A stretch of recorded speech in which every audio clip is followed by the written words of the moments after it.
rumangsa sing dinyatakan menang karo kuwi kone santai wae. Sing dinyatakan kalah kok malah sujud syukur. Iku ya kurang gawean. Kula ngomong lak wong menang sombong niku jenenge jumawa. Lah wong kalah iso nampa niku jenenge legowo. Tapi lak kalah ngakune menang jenenge sapa sing ngomong Prabowo? Dulu dia begitu, sekarang dia begini. Hebatnya Pak Prabowo nopo? Di saat semua kapal yang melintas dicegat oleh Iran, 2 kapal Pertamina yang membawa minyak, atas diplomasi Pak Prabowo, kapal Indonesia boleh melewati Selat Hormuz.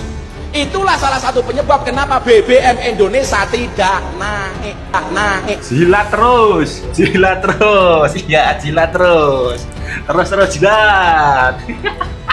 Aku cuma ikut-ikut Gus Miftah karena aku nggak bisa jilat Prabowo, aku jilat es krim aja.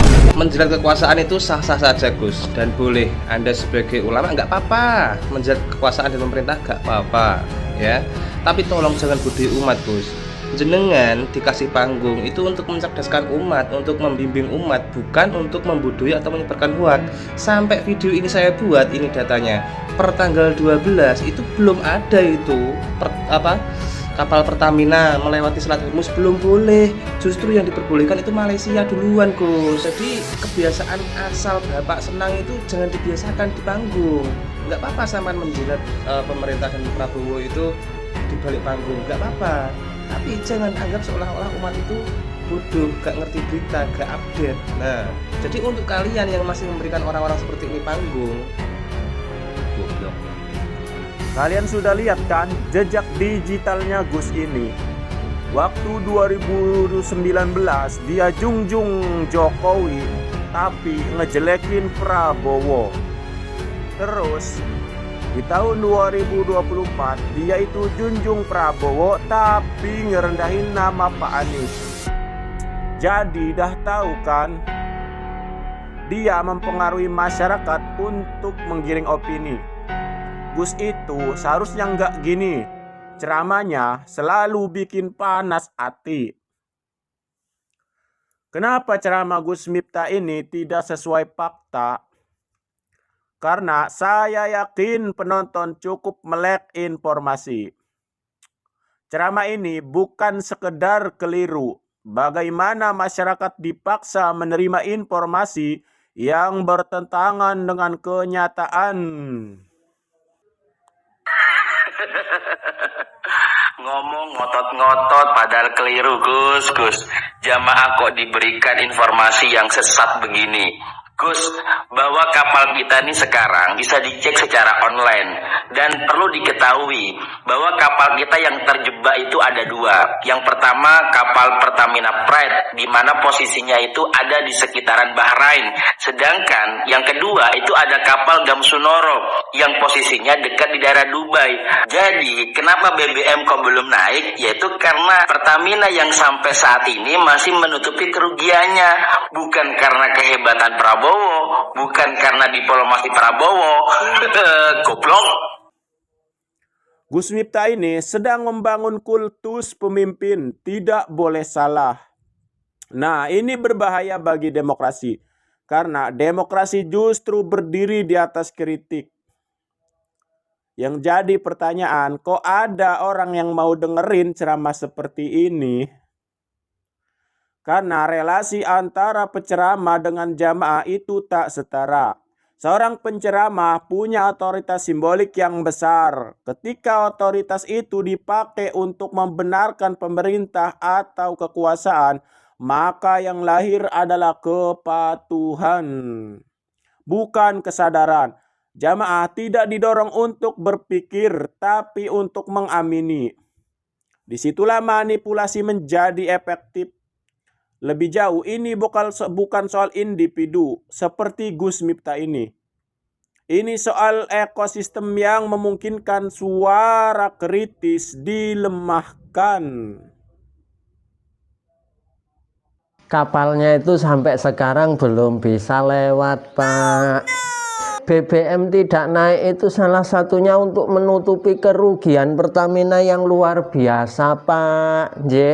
Nyuwun sewu niki lho, Pak Gus. Nyuwun sewu. Jadi subsidi BBM itu dinaikkan. Kalau tidak menaikkan pajak ya naikkan harga plastik. Itu untuk membengkakkan subsidi BBM biar BBM itu kelihatannya tidak naik. Seharusnya naik karena kapalnya ya belum bisa lewat, Pak, masih kepater di sana. Nyuwun sewu niki lho Pak Hamid. Niki hanya memperjelaskan saja. Melas lho niku jamaah panjenengan semangat le mendengarkan ceramah panjenengan. Jadi itu ya, BBM tidak naik salah satunya untuk menutupi kerugian Pertamina. Terus keduanya subsidinya ditambah, jadi membengkak salah satunya dengan harga plastik yang naik. Atau kalau tidak pajaknya nanti naik. Ngoten niku nggih Gus. Amit niki nyuwun sewu. Nah, baru-baru ini Gus Miftah menjadi viral dan menuai kontroversi terkait ceramahnya mengenai diplomasi Presiden Prabowo di Selat Hormuz. Dalam sebuah ceramah, Gus Miftah memuji Presiden Prabowo setinggi langit. Kehebatan diplomasi Prabowo Subianto yang ia klaim berhasil membuat 2 kapal Pertamina melintasi Selat Hormuz dengan aman di tengah ketegangan wilayah tersebut. Kemudian dia mengaitkan keberhasilan kapal tersebut melintas dengan alasan mengapa harga BBM di Indonesia tidak mengalami kenaikan, meskipun situasi global sedang memanas. Banyak pihak termasuk pengamat dan media seperti Kompas.com menilai informasi yang disampaikan Gus Miftah ini tidak valid atau sesat.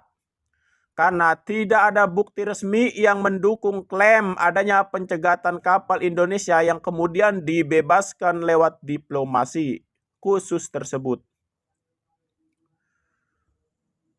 Nah, Gus Miftah juga sempat menyindir para akademisi yang dia nilai tidak imbang dalam mengkritik Presiden Prabowo terkait masalah ini.